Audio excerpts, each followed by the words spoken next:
오늘 새벽에 이사야서 55장 말씀을 가지고 새벽 예배 때 말씀을 전했습니다. 그런데 이제 거기에 하나님께서 이사야 선지자를 통해서 이스라엘 백성들을 설득하시면서 하신 말씀이 있습니다.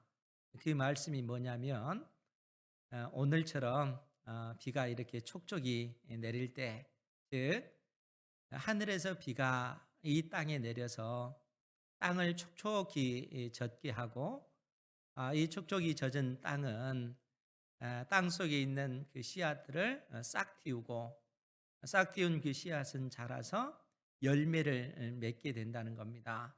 그리고 그 열매를 우리가 양식으로 삼는 것이죠. 그것이 하나님께서 이 세상 가운데 내신 그러한 법칙인 것입니다. 그러시면서 하나님께서 하신 말씀이 하나님의 약속의 말씀이 그러하다 하는 것입니다. 하나님께서 약속으로 우리에게 주어진 그 말씀은 결코 헛되지 않는다는 거예요. 하나님의 약속의 말씀이 진리인 것을 믿고 그 말씀대로 순종하게 되면 마치 하늘에서 비가 이 땅에 내려서 땅이 촉촉히 젖고 그 땅 속에 있는 씨앗이 자라서 열매를 맺듯이 우리 인생이 그러한 열매를 맺게 된다는 것입니다. 하나님의 약속의 말씀이 진리이기 때문에 그렇다는 거예요. 진리의 말씀을 의지하여 순종하게 되면 하나님께서 그 순종하는 자녀에게 인생의 풍성한 그러한 열매가 맺도록 하나님께서 복을 주신다는 것입니다. 이러한 은혜를 모두가 경험하기를 주님의 이름으로 축복합니다. 그러기 위해서는 하나님께만 소망을 둬야 되겠죠. 오직 하나님께만 소망을 두고 믿음의 삶을 살아갈 때에 하나님께서 우리 인생에 그 열매를 풍성하게 맺게끔 해 주시는 것입니다. 사실 오늘 본문이 우리에게 그 진리를 가르쳐 주고 있습니다. 우리가 익히 잘 아는 나오미와 룻 같은 경우는 실상 지금 현실의 어떤 그 모습은 그야말로 그 비참한 그러한 상황인 것이죠.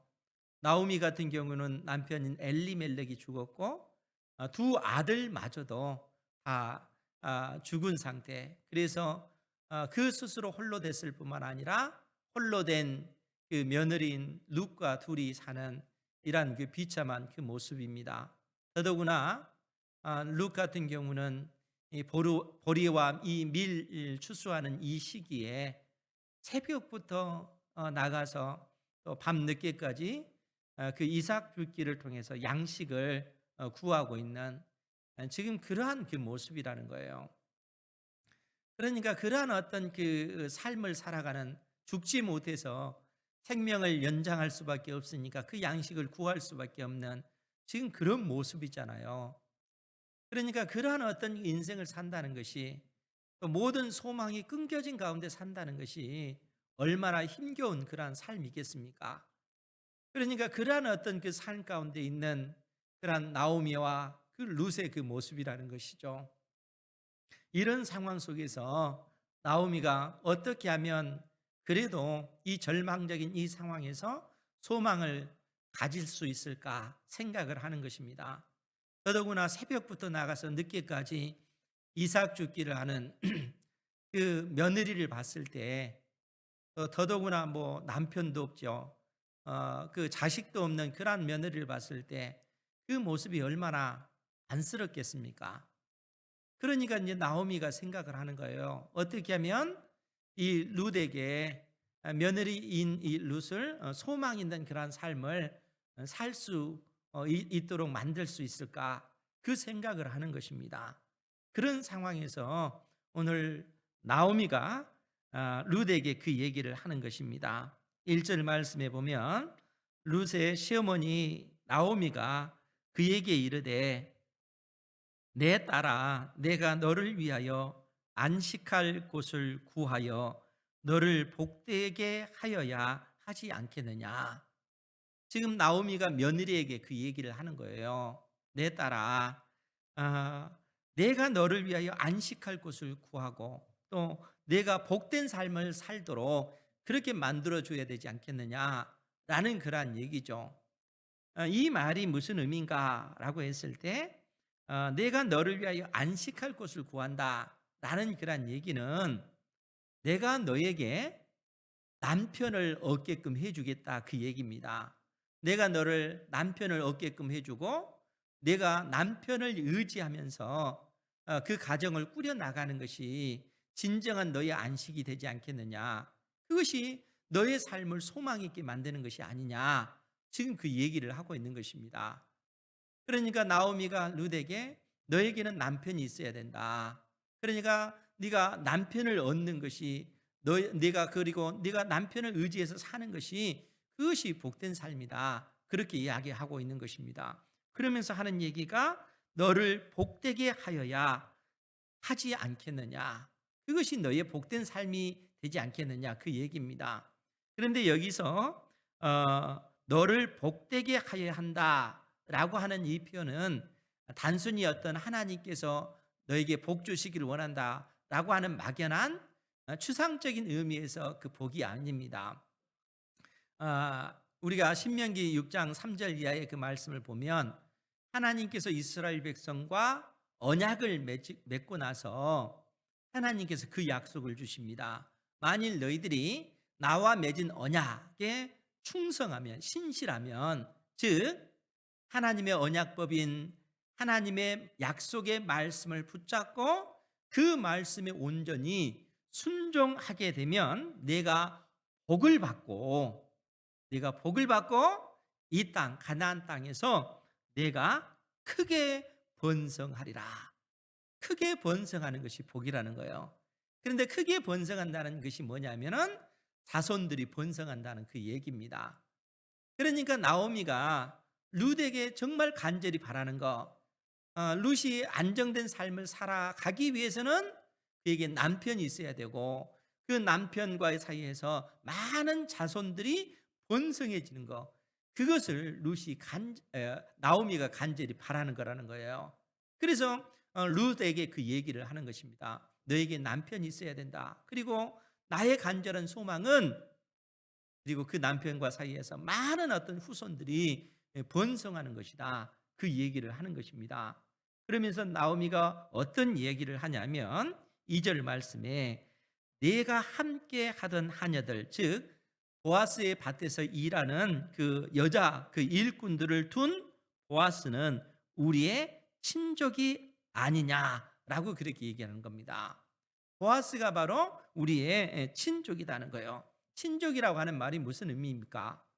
나중에 우리가 9절 말씀에 보면 룻이 보아스를 향해서 뭐라고 얘기했냐면은 당신은 우리의 친족입니다. 이는 당신이 기업을 물을 자가 되기 때문입니다. 라고 그렇게 얘기를 합니다. 그러니까 친족이다. 나오미가 룻을 향해서 보아스는 바로 우리의 친족이다 라고 했을 때는 그는 우리의 기업을 물을 자이다 라는 그런 의미입니다. 그런데 늘상 우리가 이제 이 룻기를 보면서 기업 물을 자 이 부분에 대해서 이게 무슨 의미지?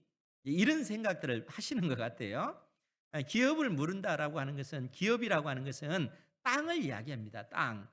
그러니까 무슨 의미냐면 하나님께서 이스라엘 백성들을 출애굽시킨 이스라엘 백성들을 여호수아의 인도하에 가나안 땅에 들여보내시고 이스라엘 12지파에게 이 가나안 땅을 분배해 주셨습니다.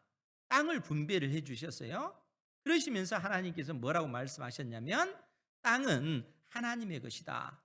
그러니까 땅은 하나님의 것이기 때문에 너희들은 결코 땅을 팔아서는 안 된다라고 그렇게 말씀하십니다.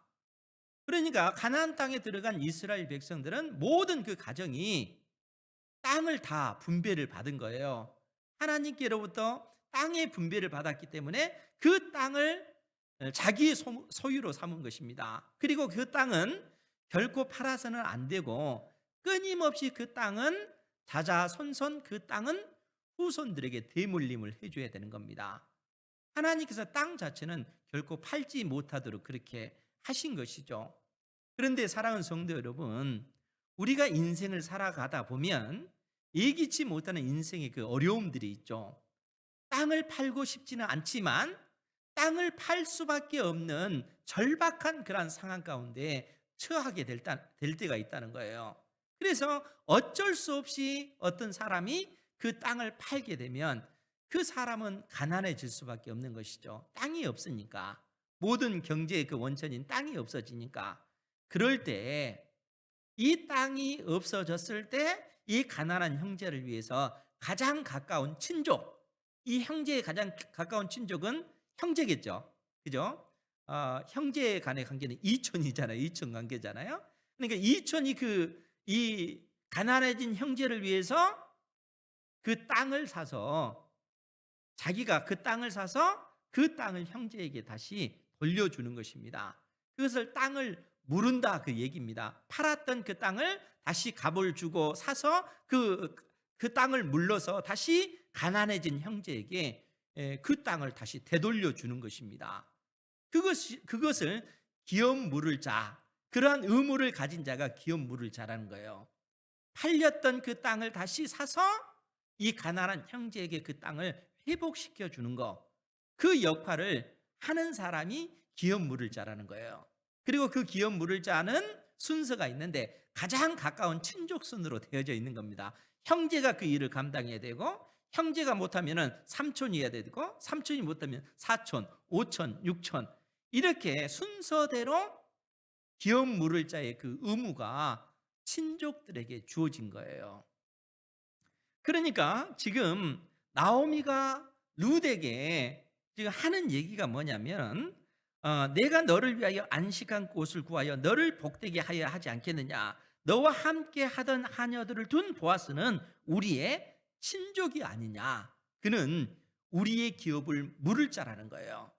우리가 지금 땅이 하나도 없는 그런 상태지만 이 보아스는 우리가 이미 잃어버린 그 땅을 다시 사서 우리에게 돌려줄 의무가 있는, 그러한 어떤 책임이 있는 그러한 어떤 사람이라는 겁니다. 지금 나오미가 룻에게 그 사실을 얘기해 주는 거예요. 그러면서 지금 어떤 얘기를 해주냐면은 3절 4절에 2절 중반절부터 보면, 보라 그가 오늘 밤에 타작 마당에서 보리를 까불리라. 그런즉 너는 목욕하고 기름을 바르고 의복을 입고 타작 마당에 내려가서 그 사람이 먹고 마시기까지를 다 하기까지 그에게 보이지를 말라. 지금 어떤 그 계획을 나오미가 룻에게 얘기해 주냐면 한 계획을 세우는 겁니다. 보아스가 우리의 친족이고 기업 물을 자이기 때문에 이 보아스가 오늘 밤에 그의 타작 마당에서 추수를 할 거라는 거예요. 그러할 때 너는 옷을 목욕을 하고 옷을 단정히 입고 그 밤에 가서 살피라는 겁니다. 그리고 보아스가 먹고 마시고 나서 그 타작 마당에서 잠이 들 때 너는 그의 발치에 가서 그의 이불을 들추고 너도 함께 거기서 누우라, 그 얘기를 해주고 있는 것입니다. 그래서 4절 말씀에 그렇게 표현이 되어 있죠. 그가 누울 때에 너는 그가 눕는 곳을 알아다가 들어가서 그의 발치 이불을 들고, 발치 이불이라고 하는 것은 발 쪽에 있는 이불을 얘기하는 거예요. 그런데 우리나라 성경으로는 이게 이제 이불이라고 표현이 됐는데, 실상은 어떤 우리가 덮는 그 이불의 그 개념이 아니고, 여기서 그 이불은 겉옷을 얘기하는 거예요.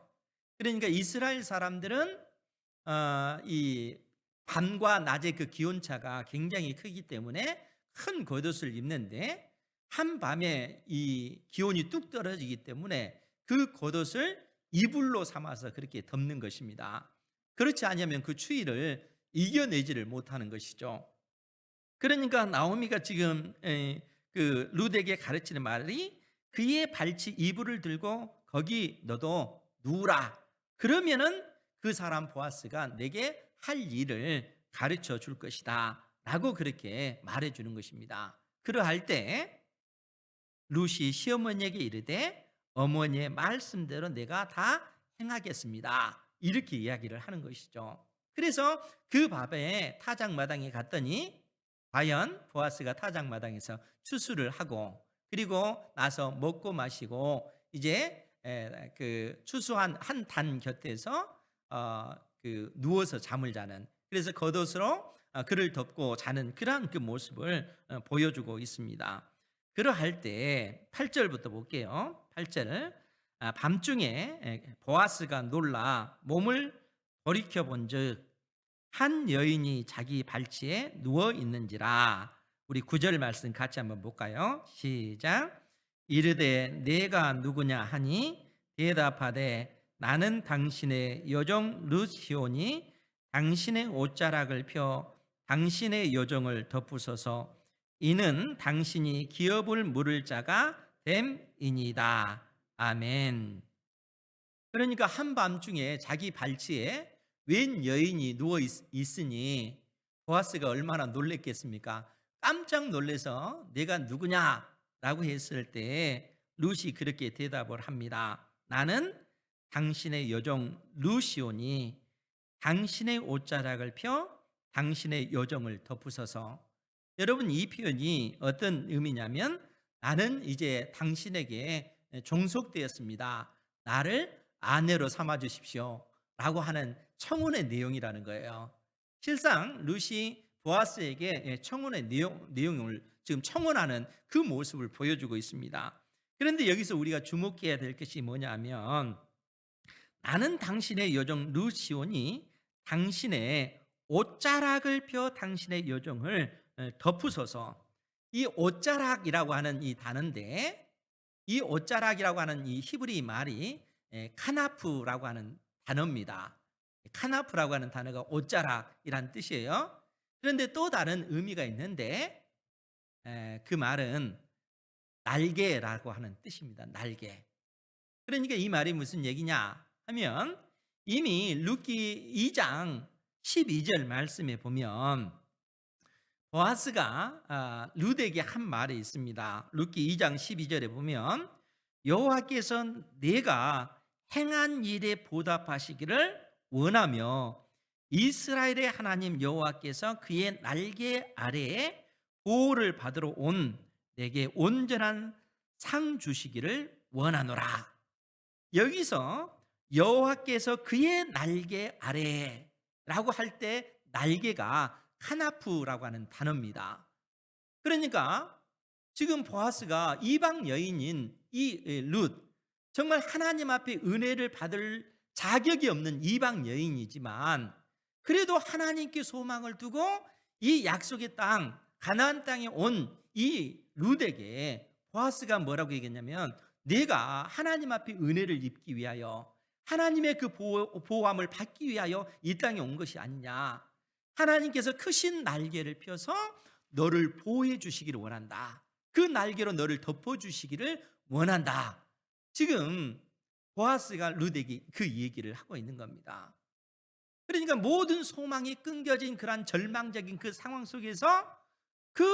속에서 하나님께 소망을 두고 하나님 앞에 나왔을 때 하나님께서는 크신 날개로 우리를 품어주시고 우리를 보호해 주시는 것입니다. 오늘 우리가 그러한 은혜를 입은 줄 믿습니다.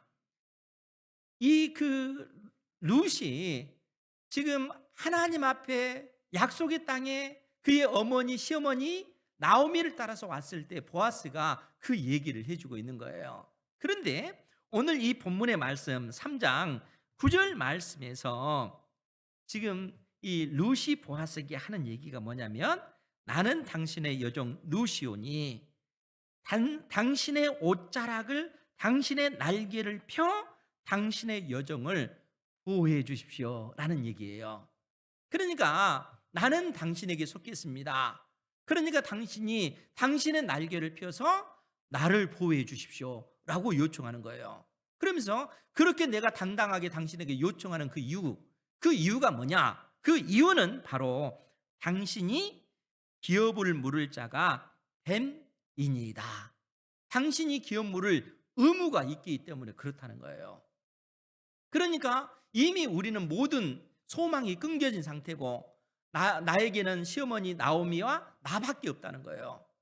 그러니까 우리는 모든 땅을 다 잃은 상태, 남의 밭에서 이삭 죽기를 해야만이 연명할 수밖에 없는 상태, 그리고 그 엘리멜렉 가문 자체가 대가 끊겨진 그러한 상황이라는 거예요. 그러니까 이런 절망적인 그러한 상황 속에서 당신은 이 가문에게 기업 물을 그 의무가 있는 사람이기 때문에 우리를 불쌍히 여기시고 당신이 날개를 펴서 나를 보호해 주십시오 라는 그러한 요청인 것이죠. 그런데 여러분, 사실 이러한 어떤 그 요청을 루시 하지만 이 요청을 들어주기가 보통 사람은 쉽지 않습니다. 정말 믿음의 사람, 하나님을 경외하는 사람이 아니면 그러한 일을 할 수가 없어요. 왜 그렇습니까? 여러분 생각해 보십시오. 만약 보아스가 룻과 결혼을 하게 돼서 아들을 낳으면 그 첫 번째 아들이 누구의 아들이 되는 거예요? 자기의 아들이 되는 것이 아니라 엘리멜렉 가문의 아들이 되어지는 겁니다. 그것뿐입니까? 엘리멜렉의 가문에 있는 그 모든 어떤 밭은 이미 다 팔린 상태잖아요. 다른 사람이 소유하고 있잖아요. 그러면 어떻게 돼요? 보아스가 자기의 돈을 지불해서 그 밭을 다 사서 이 엘리멜렉 가문에게 이어주도록. 그러니까 지금 보아스가 그런 일을 한다는 것은 자기 자신에게 있어서는 굉장히 경제적인 측면에 있어서도 손해보는 그러한 일일 수밖에 없습니다. 그런데 그런 보아스에게 당신이 기업 물을 자의 그 자격이 있는 것 아닙니까? 당신의 날개를 옷자락을 펴서 나를 보호해 주십시오 라고 요청을 하고 있다는 거예요. 그러니까 그러한 요청을 들어주기 위해서는 자기가 친히 그 밭을 사서 그 사람에게, 이 룻의 그 집안에게 그 밭을 다시 되돌려주는 그러한 일들을, 원상복구를 해주는 그러한 일을 해 나가야 된다는 거예요. 값을 지불해서 그러한 일들을 행해 나가야 되는 것이죠. 그래서 기업을 물을 자를 향해서 뭐라고 얘기했냐면 구속자다, 그 표현을 쓰는 거예요. 값을 지불해서 그 사람에게 주기 때문에 자기에겐 전혀 이익이 아니잖아요. 손해잖아요. 그럼에도 불구하고 그 일들을 행하는 거예요. 왜요? 그것이 하나님의 법이기 때문에 그렇다는 거예요. 그러니까 하나님의 그 헤세드의 그 법은 우리가 하나님 앞에 그러한 은혜를 입을 뿐만 아니라 사람과 사람 사이에서도 하나님의 언약적 그 자비가 그렇게 베풀어져야 된다는 거예요. 남편과 아내 사이에서도 서로가 신실하게 서로만을 바라보는 그러한 관계가 되어야 되고, 부모와 자식 간에도 그래야 되고, 이웃 간의 관계도 그러한 어떤 그 헤세드의 그 관계가 이루어져야 된다는 거예요. 그러한 긍휼히 여기고 은혜를 베푸는 그 마음을 가져야 된다는 거예요. 그러니까 룻이 지금 보아스에게 우리의 구속자가 되어 주십시오, 우리 가정의 구속자가 되어 주십시오, 그것이 하나님께서 내신 법이 아닙니까? 라고 그렇게 이야기하는 것이죠. 그러할 때 여러분, 보아스가 룻에게 뭐라고 얘기를 합니까? 보아스가 룻에게 10절에서 그렇게 얘기를 합니다. 그가 이르되 내 딸아, 여호와께서 내게 복 주시기를 원하노라. 내가 가난하건 부하건 젊은 자를 따르지 아니하였으니 내가 베푼 인애가 처음보다 나중이 더하도다. 여기서 내가 베푼 인애, 이 인애가 뭡니까? 헤세드라고 하는 단어라고 했잖아요. 그러니까 지금 보아스가 룻을 평가하기를 뭐라고 하냐면 내가 베푼 인애가, 내가 베푼 사랑이 처음보다 지금이 더하다는 거예요. 그러면 이 표현이 어떤 의미일까요? 지금 룻 같은 경우는 사실 모든 소망이 끊겨진 그러한 상황 속에서도 이 시어머니 나오미를 불쌍히 여겨서 그의 시어머니를 향해서 끝까지 충성하잖아요. 그러니까 이 언약법의 원리가 버리지 아니하고 끝까지 신실한 거, 그 표현을 또 다른 표현 얘기하자면 충성하는 거예요. 충성. 룻은 시어머니 나오미를 보면서 긍휼히 여기고 그 시어머니 나오미를 버리지 아니하고 떠나지 아니하고 끝까지 그 어머니와 며느리의 그 관계 속에서 그 관계를 신실하게 지켜나가는 거예요. 어머니에게 충성하는 거예요. 그런데 그의 어떤 그 충성이, 그의 신실함이, 그의 헤세드가 여기서 끝나는 겁니까? 그렇지 않죠. 이미 엘리멜렉 가문은 모든 소망이 끊겨졌고 대가 끊겨진 상황이잖아요. 그런데 지금 룻은 끊겨진 이 엘리멜렉 가문이 이어지기를 바라고 있는 거예요. 왜냐하면 땅이라고 하는 것은, 구약의 땅은 하나님의 통치가 있는 하나님 나라, 천국 자체를 상징하잖아요. 그러니까 그 하나님의 그 나라가 대대손손 후손들에게 그대로 상속되어지기를 원하는 그 신앙이 그들에게 있는 겁니다. 그러니까 룻은 그 엘리멜렉 가문의 하나님의 그 나라, 그 땅이 대대로 후손들 가운데 이어지기를 원하고 있는 거예요. 그러니까 보아스로 하여금 당신이 기업 물을 자가 되어 주십시오. 우리의 구속자가 되어 주십시오. 이 엘리멜렉 가문의 구원자가 되어 주십시오. 그래서 그 땅을 상속받는 그 자녀들이 번성할 수 있도록 그렇게 해 주십시오. 라고 그처럼 요청을 하고 있다는 거예요. 그러니까 그러한 어떤 룻의 그 신앙, 그 믿음을 보아스가 본 겁니다. 그러니까 너의 처음 사랑이 지금이 더하다는 거예요. 이 처음 사랑이 지금이 더하다. 여러분, 그런데 생각해 보십시오. 이 룻은 실상은 이방 여인이었잖아요. 하나님 앞에 은혜를 입지 못하는 이방 사람인데, 그러한 이방 사람이 하나님께 나왔을 뿐만 아니라 하나님의 그 약속의 말씀을 의지하여 더더욱 순종하는, 하나님 앞에 신실한 언약 백성으로서의 그 삶을 살아가고 있는 것입니다. 그러니까 젊은 사람들을, 보아스의 말처럼 젊은 사람들을 쫓지 아니하고, 그 사람들이 부자건 가난한 사람이거든 젊은 사람을 쫓지 아니하고 하나님의 약속의 말씀을 의지하여 나이든 보아스를 따르는, 그리고 당신이 그러한 기업물을, 그러한 그 자격이 있는 사람입니다. 우리를 구속해 주십시오 라고 요청을 하고 있다는 거예요. 이처럼 하는 그 모든 그 행위가 결국 룻의 그 신앙에서 나온 거라는 거예요. 룻의 그 믿음을 지금 보아스가 인정해 주고 있는 것입니다. 사랑하는 성도 여러분, 이러한 믿음의 삶을 살아가는 여러분들 되시기 바랍니다. 여러분, 룻이 살던 그 시대가 어떤 상황입니까? 실상 이 시대가 사사 시대잖아요. 이미 우리가 사사기를 통해서 배웠던 것이 뭡니까? 이 사사 시대는 그야말로 폐역한 시대, 암울한 시대, 모든 소망이 끊겨진 그러한 시대잖아요. 그런데 그러한 시대 속에서 하나님께서는 이 룻이라고 하는 그 여인을 통해서 그 시대가 소망이 있음을 지금 보여주고 있는 것입니다. 모든 소망이 끊겨진 그 시대 속에 하나님께서는 룻이라고 하는 이방 여인을 통해서 그래도 그 시대 속에, 그 시대 가운데 소망이 있음을 보여주고 있는 겁니다. 그런데 그 소망은 어떻게 얻는 그 소망입니까? 오직 하나님을 의지하는 그 믿음으로 말미암아 얻게 된 그 소망인 것이죠. 그렇지 않습니까? 그러니까 아무리 이 시대가 또 폐역한 시대가 되고 타락한 시대가 되고 하나님을 찾지 않는 그러한 시대가 된다 할지라도, 그러한 상황 속에서 하나님께 소망을 두고 믿음의 삶을 살아가면 하나님께서는 그 인생을 복되게 만드신다는 겁니다. 왜냐하면 하나님의 말씀은 진리이기 때문에 그런 것이죠. 그러니까 오직 하면 하나님께서 택한 백성 이스라엘을 설득하시기 위하여, 얘들아 잘 생각을 해봐라.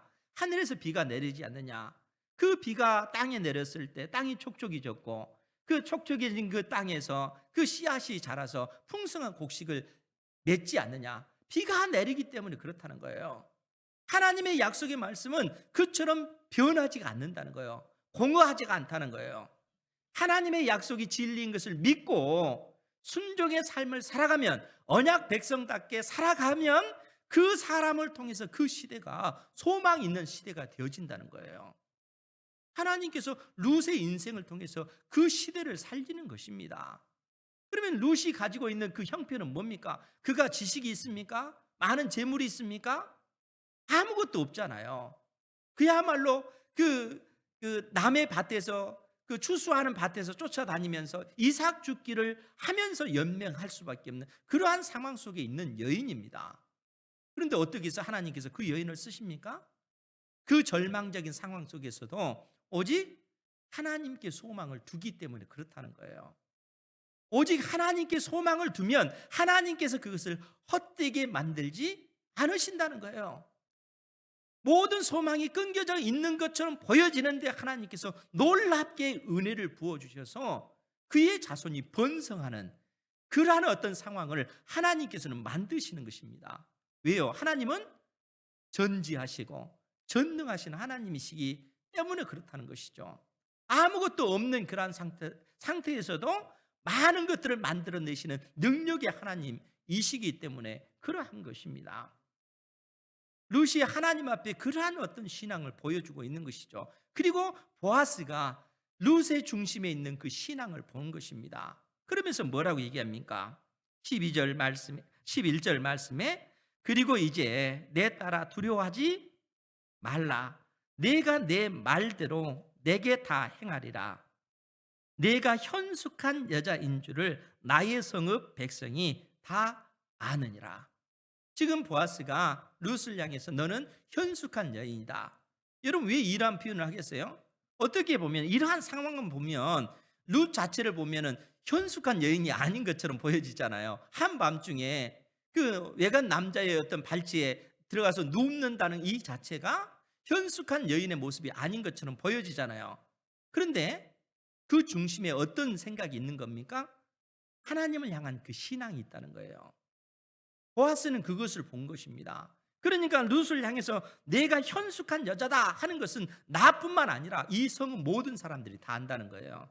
그 말은 현숙한 여인이다. 그 표현은 그래서 하나님 중심의 삶을 살며 믿음의 삶을 살아가는 그 여인을 향해서 현숙한 여인이다. 이렇게 얘기하는 것이죠. 하나님을 경외하기 때문에 그의 시어머니인 나오미를 충성스럽게 헌신하는 그 모습을 통해서 하나님께서 이 룻을 현숙한 여인이다 이렇게 인정해 주시는 거예요. 그러니까 보아스의 입을 통해서 하나님의 그 평가를 이처럼 들려주시는 것이죠. 그렇기 때문에 보아스가 뭐라고 얘기합니까? 그 다음에 참으로 12절 말씀이에요. 참으로 나는 기업을 물을 자이나 기업 물을 자로서 나보다 더 가까운 사람이 있다 이렇게 얘기를 합니다. 그러니까 보아스가 기업 물을 자인 것은 맞아요. 그런데 그보다 더 가까운 친족이 있다는 거예요. 그러면서 보아스가 뭐라고 얘기하냐면 내가 이른 아침에 그 친족을 만나겠다. 그리고 너의 집에 있는 그거는 기업 물을 그 의무를 행할 것인지 내가 물어볼 것이다. 만약 그 사람이 기업 물을 그 의무를 행한다고 하면 참 좋은 일이다. 그러나 만일 그 사실을 거부하면 그 의무를 내가 행하지 않겠다라고 한다면 여호와 앞에 내가 맹세하노니 내가 반드시 그 기업 물을 자의 의무를 내가 행하겠다. 보아스가 룻에게 그 약속을 해줍니다. 여러분 놀랍지 않습니까?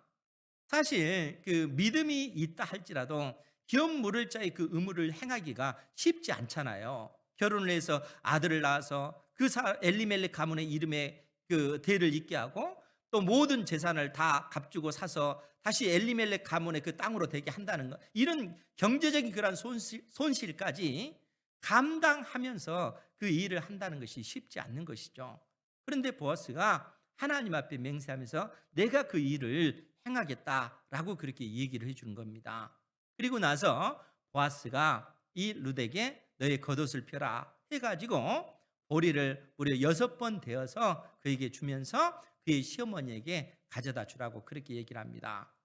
사실 이제 이러한 어떤 상황이 전개되었을 때 그의 시어머니 나오미가 얼마나 긴장하며 그 상황들을 기다렸겠습니까? 그래서 그 룻이 시어머니 나오미에게 왔을 때 룻에게 묻습니다. 그러할 때 오늘 17절 말씀에 뭐라고 기록이 되어 있냐면 이르되 보아스가 내게 이 보리를 6번 되어주며 이르기를 빈손으로 내 시어머니에게 가지 말라 하더이다 하니라. 이에 시어머니가 이르되 내 딸아 이 사건이 어떻게 될지 알기까지 앉아 있으라. 그 사람이 오늘 이 일을 성취하기 전에는 쉬지 아니하리라. 여러분 지금 참 이 룻기 말씀이 참 복선이 많이 깔려 있어요. 그것 중에 하나가 이 보아스가 룻의 그 겉옷에 보리를 6번 되어서 그렇게 줍니다. 그러면서 시어머니에게 빈손으로 가지 말라 그렇게 얘기를 해요. 그러니까 지금 보아스가 룻에게 기업 물을 자의 의무를 행하겠다라고 그렇게 얘기해 주는 겁니다. 그러니까 이로 인해서 엘리멜렉 가문이 하나님 앞에 은혜를 입을 것을 이 보리 6대를 통해서 그렇게 말씀해 주고 있다는 거예요. 그러니까 하나님의 그 은혜가 이 엘리멜렉 가문에 그 은혜가 부어질 것을 지금 말씀해 주고 있는 것입니다. 그러면 여러분 생각해 보십시오. 룻이 한 일이 뭐예요? 룻이 한 일은 실상 믿음으로 이 보아스를 찾아갔고 기업 물을 자의 그 의무, 당신이 우리 가문의 구원자가 되어 주십시오. 우리의 구속자가 되어 주십시오. 라고 요청하는 것이죠. 당신의 날개를 펴서 나를 덮어 주시고 나를 보호해 주십시오. 라고 그렇게 요청을 하잖아요. 룻이 하는 일은 그 일뿐입니다. 그런데 그 일들이 만들어지고 나서 나오미가 18절에 뭐라고 얘기를 하냐면 이에 시어머니가 이르되 내 딸아 이 사건이 어떻게 될지 알기까지 너는 앉아 있으라. 가만히 있으라는 거예요. 이제 우리가 할 일은 없다는 얘기입니다. 그러면서 그 사람이 오늘 이 일을 성취하기 전에는 쉬지 않고 일할 것이다. 그 얘기입니다. 이 일을 이루기 위해서 이 보아스가 쉬지 않고 그 일을 할 것이다. 여러분, 보아스가 룻의 그 집안에 있어서는 어떤 사람입니까? 기업 물을 자, 구원자라는 거, 구원자, 구속자라는 거예요. 값을 지불하고 이 엘리멜렉 가문의 그 모든 것을 회복시켜 줄 구속자로서 지금 보아스가 열심히 일하고 있다는 거예요. 성경이 우리에게 그 진리를 말씀해 주고 있습니다. 그러면은 하나님께서 오늘 우리에게 이 말씀을 통해서 무엇을 가르쳐 주고 계시는 거예요? 우리에게 너는 네가 해야 될 일이 뭔가 지금 말씀하고 있습니다. 룻이 해야 될 그 일, 그게 뭡니까? 그 절망적인 그 상황 속에서 오직 소망이 기업 물을 자 보아스에게 있는 것을 알고 그를 찾아가서 당신의 날개 옷자락을 펴서 나를 덮어 주십시오. 나를 보호해 주십시오. 우리를 구속해 주십시오. 우리를 건져 주십시오. 이 절망적인 상황, 모든 소망이 끊겨진 이 상황 속에서 우리를 건져 주십시오. 라고 요청하는 것 뿐이잖아요. 살아계신 하나님의 그 날개 아래 피하여 온 것 뿐이라는 거예요. 하나님만이 나를 구원해 주실 수 있습니다. 라고 요청하면 나가는 것 뿐이라는 거예요. 그 다음 일은 뭡니까? 그 다음에는 구속자이신 우리 하나님께서 일하고 계시는 것이죠. 하나님께서 여러분들을 위해서 어떤 일을 행하셨습니까? 하나님께서 여러분들을 건져내시기 위해서 어떤 일을 행하신 겁니까? 하나님께서 친히 독생자 예수 그리스도를 이 땅에 보내시고 우리 주님께서 우리의 그 모든 죄와 허물 때문에 십자가에 못 박혀 죽으셨으며 우리에게 영원한 생명을 주시기 위하여 죄와 사망의 권세를 깨뜨리시고 부활하시어 하늘로 승천하셨습니다. 영원한 생명을 주시기 위하여. 그러면서 우리에게 뭐라고 말씀하셔요? 속히 하나님께로 돌아오라. 속히 하나님께 소망을 두고 오직 하나님만 바라봐라. 하나님께서 계속 우리에게 말씀해 주시잖아요. 기회가 있을 때, 시간이 있을 때 하나님께서 너희들의 인생 가운데 시간을 두실 때 그 시간을 사용해서 하나님께 돌아오라. 이렇게 말씀하시잖아요. 그 시간이 어떤 시간입니까? 하나님을, 우리 주님을 나의 구주로 영접할 수 있는 그 시간. 만약 우리가 이 세상을 떠나면 그 시간이 끝나는 거예요. 우리 주님께서 이 땅에 재림하시면 우리가 예수님을 믿고 구원받을 수 있는 그 시간은 다 끝나버리는 것입니다. 하나님께서 우리에게 시간을 허락하시고 너희의 인생 가운데 하나님께서 기회를 줄 때 생명의 주님만을 온전히 의지하고 하나님께 나아가라. 그러면 하나님께서 그러한 인생에게 은혜를 베풀어 주신다는 거예요. 이 세상의 그 이치를 보면서도 하나님께서 우리에게 말씀하시잖아요. 자연의 이치를 보면서도 하나님의 약속은, 전능하신 하나님의 말씀은 공허한 말씀이 아니라는 거예요. 능력의 말씀이라는 겁니다. 하나님의 약속의 말씀은 진리의 말씀이라는 거예요. 그러니까 이 진리의 말씀을 의지하여 하나님께 소망을 두고 힘들지만 인간적인 방식에 따라서 인생을 경영하는 것이 아니라 하나님의 말씀이 기준이 되어서 말씀에 순종하는 그러한 삶을 살아가게 되면 하나님께서 우리 인생 가운데 삶의 풍성한 그 열매, 인생의 풍성한 그 열매를 맺게 해 주신다는 겁니다. 룻기를 통해서 하나님께서 이러한 가르침을 우리에게 내려주고 계시는 것입니다. 사랑하는 성도 여러분, 우리 인생 살아간다는 게 쉽지 않잖아요. 예기치 못한 어떤 육신의 그 질병으로 인해서 고통당할 때가 얼마나 많습니까? 의사를 찾아가면 낫게끔 해줄 것 같은데 그러지 못하는 그러한 질병들이 얼마나 많습니까? 또 경제적인 부분에 있어서도 정말 우리가 잘 먹고 잘 살고 싶은데 우리의 뜻대로 되지 않는 일들이 얼마나 많습니까? 그러니까 사람들과의 관계 속에서 또 물질적인 문제에 있어서 육신의 약함의 그 문제로 인해서 예기치 못한 그러한 환난을 당할 때가 얼마나 많은가 하는 거예요. 모든 소망이 끊겨진 것처럼 보여지는 인생 자체가 절망밖에 남지 않는 것처럼 보여질 때가 너무나 많다는 거예요. 그런데 하나님께서는 그러한 상황 속에서 우리에게 뭐라고 얘기하시는 거예요? 하나님께 너의 시선을 돌려라. 하나님께 돌아오라. 하나님을 바라봐라. 하나님만을 의지하라. 그러면 하나님께서 크신 날개를 펴서 우리를 보호해 주신다는 겁니다. 우리 인생을 풍성하게 열매 맺도록 해 주신다는 것입니다. 주의 약속의 말씀을 붙잡는 여러분들 되시기 바랍니다. 이 절망적인 상황 속에서 룻이 그 구속자인 그 보아스에게 소망을 두고 하나님의 약속의 말씀을 의지하여 그가 신실하게 살아갔던 것처럼 오늘 우리가 그러한 어떤 하나님의 약속의 말씀을 붙잡고 신실하게 살아가면 하나님께서는 그러한 우리를 기억해 주시는 것입니다. 그리고 절망에 빠진 우리 인생 가운데 소망의 빛을 비춰주시는 것입니다. 이러한 은혜를 경험하는 우리 은행교회 모든 성도들 되기를 주님의 이름으로 축원드립니다. 아멘. 기도하겠습니다.